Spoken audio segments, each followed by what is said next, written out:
All right, so our last question of the show also comes in from Anonymous. Anonymous says, do you guys think you can come back from a breakup that sorta didn't count? We got in a big fight. He said some things. I said some things. I said we were done. He said he agreed. Then we both instantly melted down and agreed it was a mistake and that we don't want it to be over. We worked through the issue and got back together, but now it feels like there's this thing hanging over us. Are we fucked? How do we move beyond it?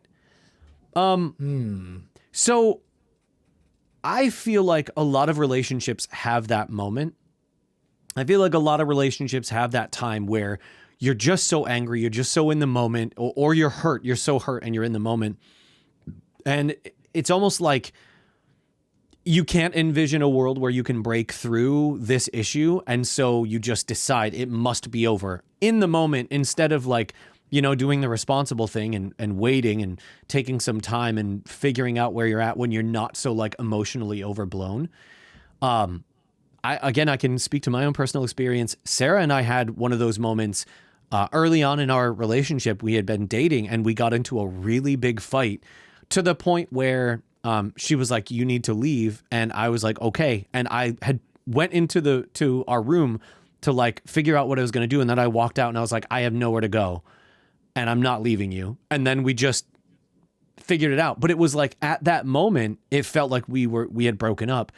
And I could say from our experience later, it never really felt like there was that thing hanging over our head. Like for us, it was kind of like, yeah, we had that moment, but like we knew we were not leaving each other. Like we were not going to end things because we had a fight. And it was like our first moment of like, okay, this resistance can happen in our relationship and we can get through it. So I think the two of you can look at it that way. Like, yeah, we got to this point, but we know it was just, holy shit, there was a lot of emotion. There were a lot of feelings. We were feeling a certain kind of way. We went at each other. We worked through it. And then we came back around. And you can also use it as like a learning lesson of like, okay, we know that we can get to this point and we know that we don't want that to be the thing that like ends us. We don't want that to be the thing where like we're constantly breaking up all the time. So you can look at it as like, okay, I've learned this lesson. I'm no longer going to do this anymore. And you know, kind of take that going forward into whatever's next. Liam, what do you think as I stutter my way into my point? No, I think it was well said. And it's interesting. Brittany and I, for 15 years that we've been together now, we never let ourselves go to bed angry. So we always make sure that for whatever argument we get into, that it doesn't even have to be that like one person apologizes, because that's not always the purpose of the argument. It's not always that one person was right, one person was wrong. Sometimes it's just you're both feeling a lot of things, and sometimes it's not even because of each other. Like there are other influences that are kind of overstimulating you, and you're just letting all of that frustration or all that pressure go at your significant other because they're your sounding board. They're the other person that's supposed to be there to kind of help you through whatever issue. So sometimes that's her and I, like we'll vent, we'll get everything out, and then we just talk about something else. Like even if we were just arguing, maybe we go in separate rooms, or maybe we're both sitting in the same room and we're just angry. Sometimes we're right next to each other on the couch, still angry. And then one will lean over to the other one and like show them something on their phone or ask them a question or put something else on the TV. Like, I don't think every argument is you have to win or lose. I think people kind of get that into their heads that an argument means that one person's right and one person's wrong. And that's not always the case. It's perception. It's your perception defines your reality. And in your reality, you may be right. And the other person may be right in their reality as well. It's more about finding that common ground, getting whatever it is off your chest or, you know, that weight off your shoulders. And then just finding commonality with your significant other. So fortunately, like knock on wood, for me and for Brittany, we've always found a way around that. And, you know, I'm fortunate to have that in my partner, that we are on the same page, and we are both willing to work through whatever the difficulty is or whatever the argument. We make a joke that we get one big blow up every year, because that's pretty much the way that it seems to happen. I'm sure it's probably more than once, but there's only like one that we remember, and then like a year or two past that, we won't even remember that argument. I don't think we've ever have had an argument that was so intense that even right now I could recall what the argument was about. So yeah, I would say to get back to this particular question, I would say don't let that be a weight that hangs over your head. The fact that you got it off your chest and then you guys were pretty much immediately able to reconcile, I would hold more onto the reconciliation and move forward from there. Yeah, absolutely. And that's the thing. I agree with you on that. So many people look at arguments in their relationship as if it is one person trying to win. But most of the time, really all it is like two people that aren't feeling like they're being heard.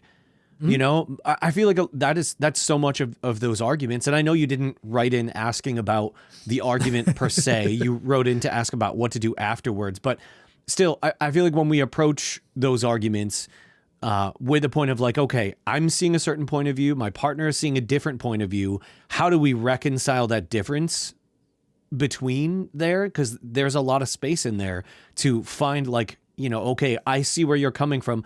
And I think that's one thing I had to get really good at, was learning how to go, okay, I see where you're seeing things from, and I'm telling you that that's not how things actually are.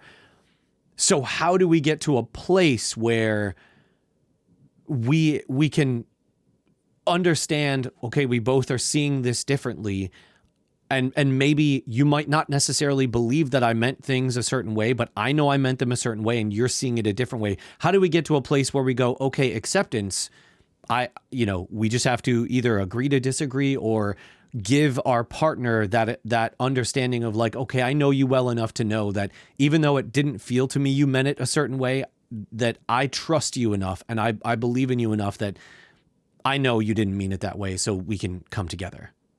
Well, you and I used to do that a lot. Like when we would have a discussion, right? Mm-hmm. And we would spend a good majority of being like, do you mean this? Like, is this what you're talking about? Because there was no point getting into an argument about something if you and I were on the same page from the get-go. Like it's page. You know, there's no reason for me to be like, oh, argue this. And you're like, yeah, I know.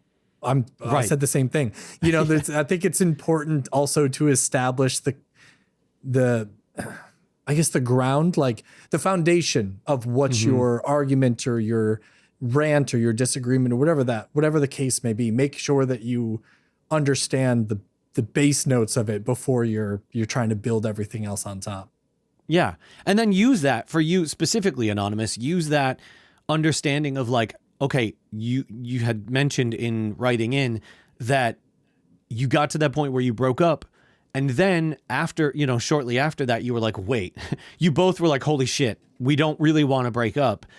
And then that moment of like, we really don't want to break up is what was the catalyst for you figuring out the issue, solving the issue. So now going forward, you can say, okay, we know we don't want to break up even when we're heated, but we know we're apart. Let's use that, whatever tools we used after we broke up last time, and just skip right to those tools and use those to get better. But I don't think you need to have it hang over your head. You broke up or you didn't break up. It really doesn't matter. You're together now, and it's not like this is like, well, we know we can break up now. It's like, no, you can survive a breakup, if that's what you even want to call it. So I think that's the way to look at that, and hopefully that takes you forward. So, yeah. I mean, and if it doesn't, then you're fucked. I really don't know what to tell you. Well, sometimes if it does, you're fucked. That makeup sex can be really good. This is true. This is true. No, I don't. That's one thing. Brittany and I do not do makeup sex. If we argued, not getting laid that night. No, yeah. If we only got along all day long, didn't argue once, I'm not getting laid that night. If we ate food that day, I'm not getting laid that night. No, I'm just kidding. If we exist, not getting laid that night. Yes. Yeah. She's like, you have 2 kids. There's proof you've gotten laid at least twice. So yeah, get over it. True. Yeah, I love it.